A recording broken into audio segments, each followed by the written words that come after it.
Senhor decano... Senhor presidente, pela ordem, eu gostaria de fazer um registro, pois não, se Vossa Excelência me permitir. Não é?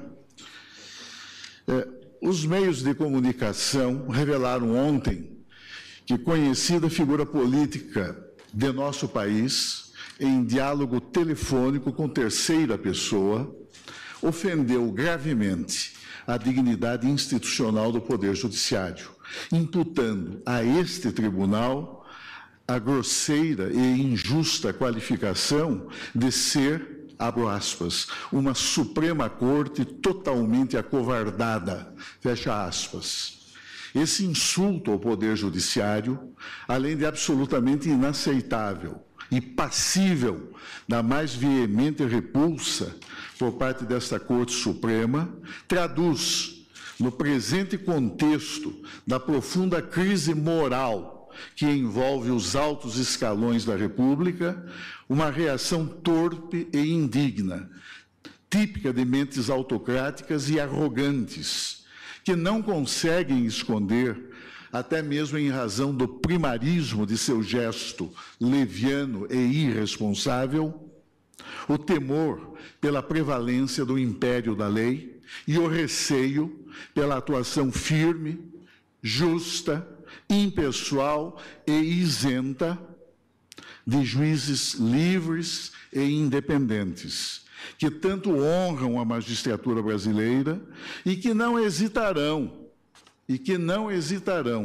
observados os grandes princípios consagrados pelo regime democrático e respeitada a garantia constitucional do devido processo legal, em fazer recair sobre aqueles considerados culpados em irregular processo judicial todo o peso e toda a autoridade das leis criminais de nosso país. A República, senhor presidente, a República, além de não admitir privilégios, repudia a outorga de favores especiais e rejeita a concessão de tratamentos diferenciados aos detentores do poder ou a quem quer que seja. Por isso, senhor presidente e senhores ministros, cumpre não desconhecer que o dogma da isonomia, que constitui uma das mais expressivas virtudes republicanas, a todos iguala, governantes e governados, sem qualquer distinção, indicando que ninguém, absolutamente ninguém, está acima da autoridade das leis e da Constituição de nosso país, a significar que condutas criminosas perpetradas à sombra do poder jamais serão toleradas, e os agentes que as houverem praticado, posicionados ou não nas culminâncias da hierarquia governamental, serão punidos por seu juiz natural, na exata medida e na justa extensão de sua responsabilidade criminal. Esse, senhor presidente, senhores ministros, o registro que desejava fazer em meu nome. Pois não. Vossa Excelência vai falar por quem? Pelos advogados que militam perante o Supremo Tribunal Federal. Pois não.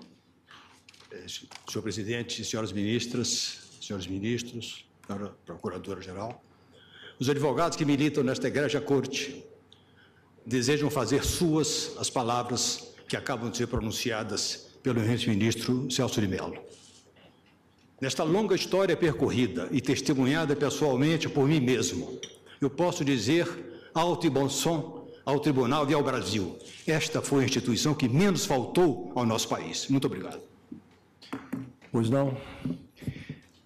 Bem, eu queria dizer que os constituintes de 1988 atribuíram a esta Suprema Corte a elevada missão de manter a supremacia da Constituição Federal e a manutenção do Estado democrático de direito. Eu tenho certeza de que os juízes dessa casa não faltarão aos cidadãos brasileiros no cumprimento deste elevado munus. Portanto, presidente, a meu ver, os embargos são dignos, sim, de acolhimento, com todas as vênias, porque a mim me parece que há, sim, obscuridade, que há, sim, ambiguidade, que há, sim, incongruência na decisão que nós tomamos. Também eu não conheço dos embargos em relação a consultas que são formulados ou questionamentos que, claro, parecem ter sentido retórico. Mas volto a dizer, presidente, com todas as vênias que, e reiterando o que falei na sessão em que nós discutimos o mérito dessa controvérsia. A rigor, e eu não estou inovando nesta parte, mas estou repetindo uma frase que ouvi de um colega à época de um Supremo Tribunal Federal, no caso Collor, quando se tratava da discussão sobre vários mandados de segurança e várias impetrações, a discussão, inclusive, sobre a questão do voto secreto e voto aberto. Diante de algumas ponderações, dizia ele que se o presidente não consegue, não logra 171 votos para impedir a tramitação, o início do processo do impeachment, ele não tem condições de continuar no cargo. Simples assim. E sabedores todos nós de que esta questão é condição para alguma governabilidade, mas não é condição. É necessário, mas não é suficiente. Porque com 171 votos não se governa na Câmara dos Deputados, como nós estamos a ver.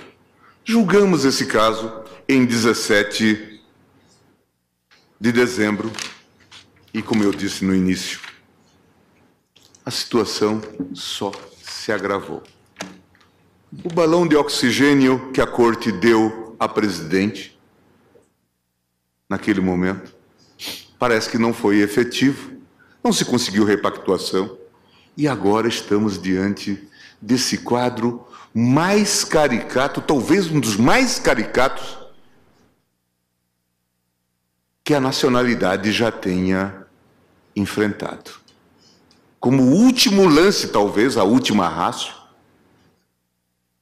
busca-se o ex-presidente em São Bernardo para assumir a chefia da Casa Civil,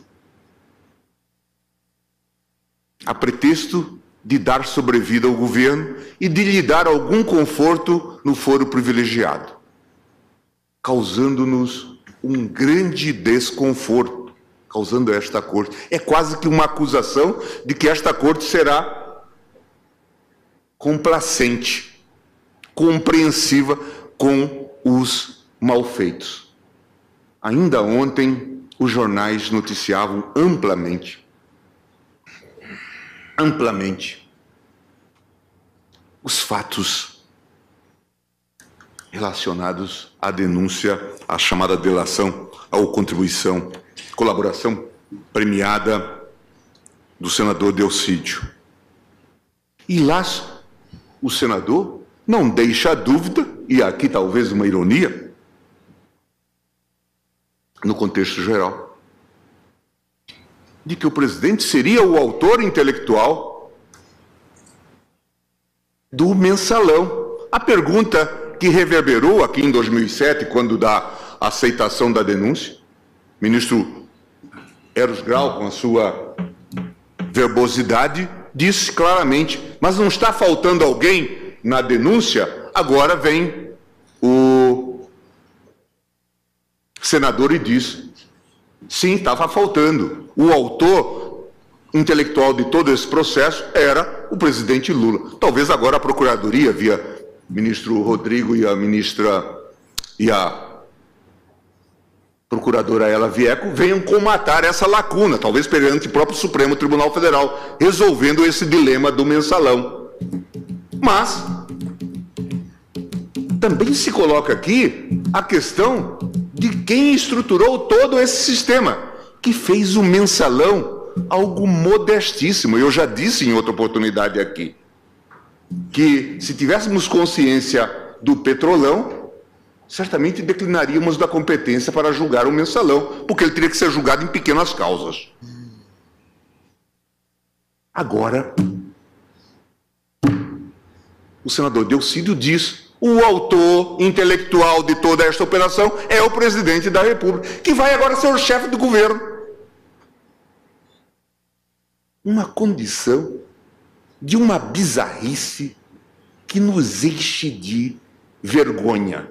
E o tribunal não pode ser partícipe desta operação de maneira muito clara. Presidente, portanto, na linha do voto do ministro Dias Toffoli, eu acolho, nos seus termos, os embargos de declaração.